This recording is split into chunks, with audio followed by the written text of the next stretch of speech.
Sir, kasi you also mentioned na may naririnig na rin po kayo no, sa pagpapalit po ng liderato dito sa Kamara, pero wala pa po kayo formally kumbaga kumakausap sa inyo. There are talks nga po na apparently yung mga people vying for speakership are making anti-impeachment their platform. If in case po, sakali man lang po, may magpalit nga po ng liderato, how will this affect po our preparations or yung gulong po ng ating impeachment trial? If there's a change of leadership and the new leadership is not intent on pursuing this impeachment trial, makakaapekto yan sa aming mga prosecutors, sa aming preparation.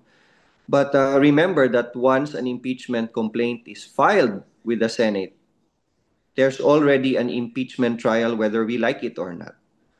Uh, what's important for me is that this impeachment trial should be objective bilang isang prosecutor. Para akong piskal, Marian, piskal sa isang korte, you don't choose the cases that's filed with the court. You simply have to accept and do your obligation and responsibility to prosecute based on the facts and the evidence that you have. It's a constitutional duty for the prosecutors to do their job. Hindi ko hiningi ito, hindi ko pinilit maging miyembro ng prosecution team. And I'm very happy to see that the results of the senatorial race is as it is right now. Going into the 20th Congress, it's very good for the country to have a well-balanced Senate coming into the impeachment trial. So the people will see that the senator judges will be fair, coming from different affiliations, and it will be easier for people to accept a conviction or an acquittal if the Senate is balanced in its membership and in its judgment. Maganda yon. Maganda yung nakikita ko. Thank you, sir. You mentioned na malaki po yung magiging epekto kung sakaling nga pong magkaroon ng papalit na leader at hindi suportado yung impeachment. Paano po ito Yes, makakaapekto po sa inyo? yes.